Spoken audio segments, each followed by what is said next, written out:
A última consciência. Era uma noite comum, como todas as outras.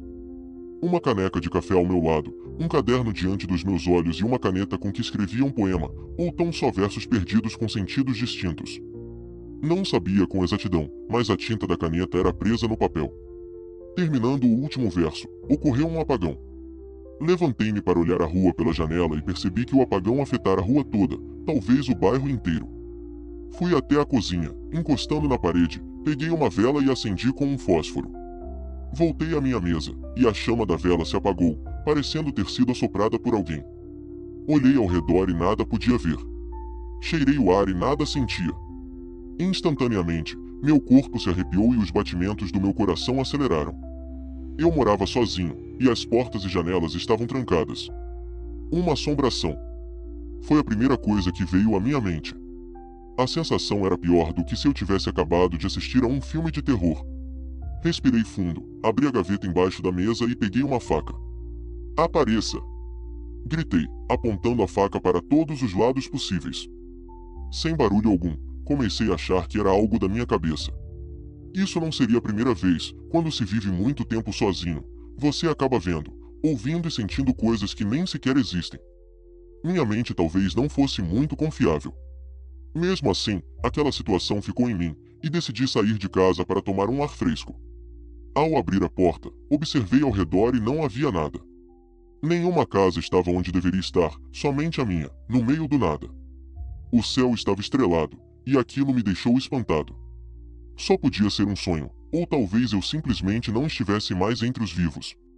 Enquanto contemplava o céu, percebia que a solidão sempre fez parte de mim, e aquilo podia ser o meu céu ou o meu inferno. Alguns passos dados, todas as direções pareciam levar a lugar nenhum. Mas andei. Confuso pela situação inusitada, triste pela solidão eterna e alegre pelo vento batendo em meu rosto. Olá, senhor! Um homem, a alguns metros de distância, gritou, balançava os braços para o alto, tentando chamar minha atenção. Interessante saber que eu não estava sozinho. Sem pensar muito, fui até ele. Chegando ao seu encontro, fiquei boquiaberto. Aquele homem tinha o mesmo rosto que o meu. Quem é você? Perguntei, arregalando os olhos. Eu sou você. Como isso é possível? Eu estava disposto a enchê-lo de perguntas. E por que não seria? Fiquei confuso. Olhei de um lado para o outro, tentando disfarçar. Então, vamos andando, disse ele. Existe algum lugar para ir? Você está há tanto tempo sozinho, trancado em sua casa, que ficou louco. Aquela frase ecoou dentro de mim feito um prego arranhando metal. Eu ri, mais por desespero do que por humor, todavia, ele não riu. Manteve os olhos fixos nos meus, como se esperasse algo. E se eu estiver louco? Retruquei, encarando. Então você é só uma alucinação, um reflexo de mim mesmo. Ou talvez você seja a alucinação. E eu, a consciência real. Dei um passo para trás, mas o chão sob meus pés se moveu como areia fofa. Tudo ao redor tremulou por um instante. O mundo parecia estar sendo projetado por uma máquina instável. Isso é um sonho? Ou a morte? Ele se aproximou, colocando a mão em meu ombro com uma firmeza gélida. Por que você sempre precisa de uma explicação? Você viveu tentando encaixar tudo em sentido e lógica, mas e se nada disso for sobre sentido? E se for sobre peso? O peso do que você evitou, ignorou, reprimiu. O que eu ignorei? Ele se aproximou de meu ouvido, quase sussurrando, a sua própria existência. Silêncio. Um silêncio opressor do tipo que não permite pensamentos. Você se trancou naquela casa porque temia o mundo, depois temeu a si mesmo, e agora teme o que restou de você, quando o mundo e o corpo se foram. Meus olhos ardiam. Eu tentava recordar de quando exatamente tudo tinha começado a escurecer por dentro. Quando a escrita deixou de ser criação e passou a ser uma tentativa de confissão. A solidão era abrigo ou prisão? O que você é, então? Uma parte de mim? Eu sou o que sobrou quando você se esqueceu de existir. Quando você passou a tão somente repetir dias.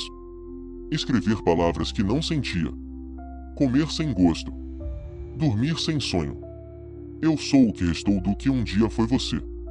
Tentei correr, entretanto a paisagem se derretia ao redor, como tinta escorrendo de um quadro abandonado pela realidade. A cada passo, uma sensação de que algo mais profundo se perdia, parecia que minha própria memória estava sendo lavada por um ácido lento. Então, ele gritou: aonde acha que vai? Não há para onde fugir. Porque, onde quer que vá, eu estarei lá. Caí de joelhos. O ar parecia rarefeito, embora não houvesse atmosfera. A escuridão ao redor era densa, como se tivesse peso. E dentro de mim, um pensamento emergiu com violência: e se a morte for isso? Um diálogo eterno com a parte de nós que escondemos a vida toda. Eu não quero mais pensar, sussurrei. Exato, ele disse. Pensar foi o seu erro. Você tentou racionalizar a alma, como se fosse um problema matemático. Mas aqui não há lógica. Ele estendeu a mão. Nela, uma vela apagada. Acenda. Encare. Volte à sua casa. Mas saiba, nada estará como antes, porque agora você sabe o que está dentro de si, e não há saída. Toquei a vela. Um estalo se fez no escuro. A chama surgiu, e então eu estava de volta ao quarto.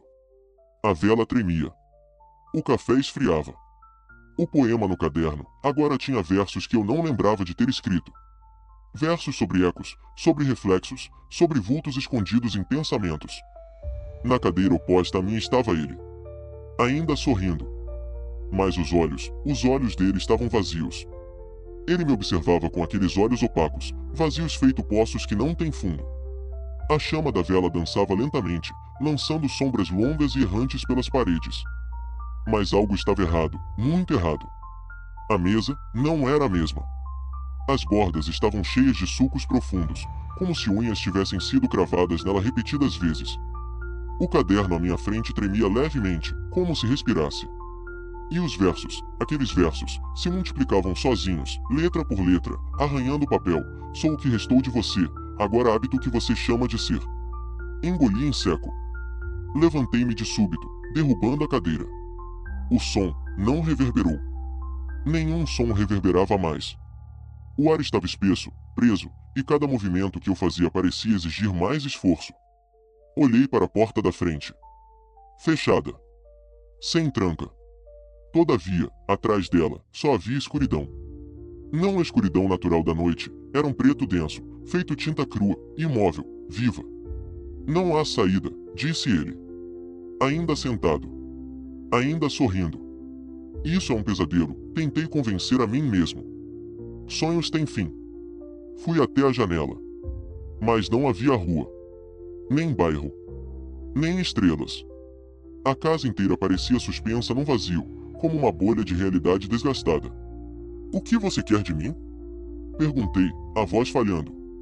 Nada que você já não tenha dado, sua identidade. Sua vontade. Seu tempo. Ele levantou-se. Você apenas me deu permissão para existir. Agora, eu fico. De repente, senti algo dentro de mim, esvaziando. Uma tontura pesada me derrubou no chão. Minhas mãos tremiam. Quando olhei para elas, estavam mudando. Os dedos afinando, enrugando, a pele ficando cinza, feito papel molhado prestes a se rasgar. O que está acontecendo comigo? Você está sendo substituído.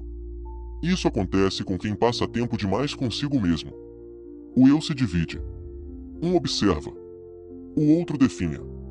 Tentei gritar, no entanto a voz não saiu. Ele ajoelhou-se diante de mim, como eu tinha feito antes. Agora, seus olhos estavam vivos. E os meus olhos. Vi meu reflexo no vidro da janela. E nele não havia rosto algum. Somente uma superfície lisa, vazia, onde outrora havia identidade. Ele tocou minha testa com 2 dedos. E, num sussurro gentil, disse: descanse. Eu cuido daqui em diante. Meu corpo paralisou. Caí sobre o chão frio, e a vela se apagou.